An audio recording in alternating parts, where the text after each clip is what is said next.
Bonjour à tous et à toutes, donc voici cette introduction donc, à l'algorithmique et à la programmation en langage Python pour essayer de vous former à ces cours d'algorithmique et de Python qui sont indispensables dans votre cursus en mathématiques. Donc je reprends le support que je vous ai donné et on commence par le niveau 1, votre premier programme en Python.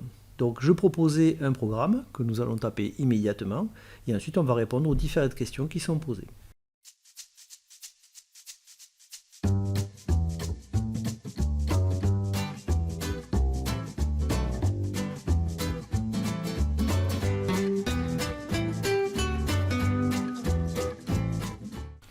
Voilà, la saisie est effectuée, donc maintenant sur le logiciel qu'on utilise, on va aller sur voir les résultats et on va donc exécuter ce programme dans ici la zone des résultats. Donc voici ce que ça donne. Martin, Jules, 32. Qu'est-ce que nous avons fait? En fait, le résultat affiché, c'est ça, c'est Martin, Jules, 32 quand on exécute ce programme. Alors si je réexécute ce programme, eh bien j'obtiens exactement le même résultat. On demande quelles sont les variables créées dans ce mini-programme. Alors les variables, c'est ici. En fait, on a créé trois variables. Nom, prénom et âge.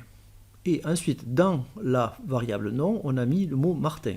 Dans la variable prénom, on a mis Jules. Et dans la variable âge, on a mis 32. Et ici, on a en fait demandé au logiciel d'afficher le contenu de la variable nom. Donc en fait, c'est comme si on avait pris une boîte à chaussures dans laquelle on avait mis le nom Martin. Et donc quand on demande d'imprimer le contenu de cette boîte, qu'on a appelé nom, eh bien le logiciel affiche Martin. Et pareil pour les trois autres. D'ailleurs, ici, si Martin ne s'appelle plus Jules, mais par exemple Laurent, que je réexécute le programme, eh bien voici ce qui se passe.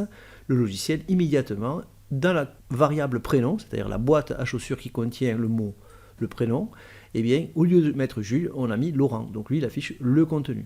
Pareil, si on change ici l'âge, si la personne n'a plus 32 ans mais 41 ans, et qu'on réexécute le programme, eh bien, le logiciel est allé chercher le contenu de la variable âge, et il met maintenant 41. Alors, je vais remettre la notation initiale. C'était Martin Jules qui a 32 ans. Je réexécute le programme. Voilà, donc sur le support, quel est le résultat affiché? Eh bien, c'est Martin Jules 32. Quelles sont les variables créées dans ce mini-programme? C'est nom, prénom et âge. Quelle valeur a été affectée à la variable nom? C'est Martin. Quelle valeur a été affectée à la variable âge? C'est 32. Quelle différence essentielle voyez-vous entre la variable nom et la variable âge? Alors je crois qu'il est évident que nom, c'est un mot, alors que âge, c'est un nombre, 32. Et donc vous pouvez voir que ici, il se différencie par le fait que le mot Martin a été entouré de guillemets, alors que âge, qui est un nombre, lui, n'a pas de guillemets, c'est juste une valeur numérique. Donc ça, c'est la différence essentielle. Pour tester l'effet de ça, on va rajouter une ligne et on va saisir le code qui est marqué sur le support. Alors, ligne 8, on va marquer double nom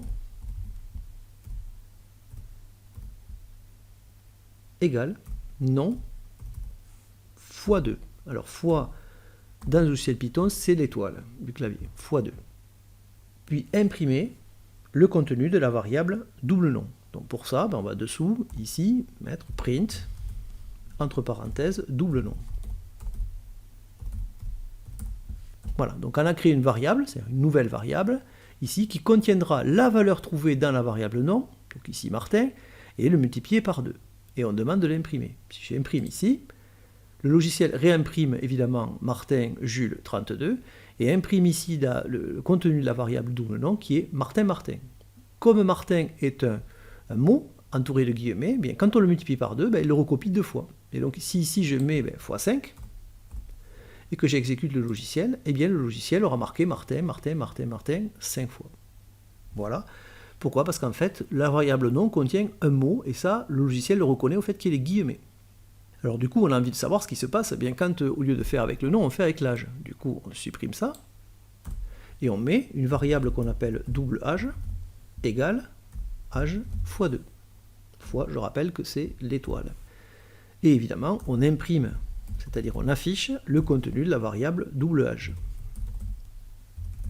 Donc le logiciel va aller ici récupérer le contenu de la variable âge qui est 32, le multiplier par 2 et le résultat l'affecter à la variable double âge, et ici on a demandé de l'afficher. Donc si j'aimais voir les résultats, voilà ce que j'obtiens. J'obtiens Martin, Jules 32, les trois prints qui sont ici, et la variable double âge contient 64. Donc le fait que la variable âge contienne un nombre, dans ce cas-là, eh bien, on a 64, c'est-à-dire 32 fois 2. Si on avait mis double âge, par exemple âge fois 3, ce qui n'a pas de sens, on aurait dû dire triple âge, et qu'on réexécute, eh bien lui, il va calculer 3 fois 32, et ainsi de suite. Donc on retiendra qu'on peut créer deux types de variables.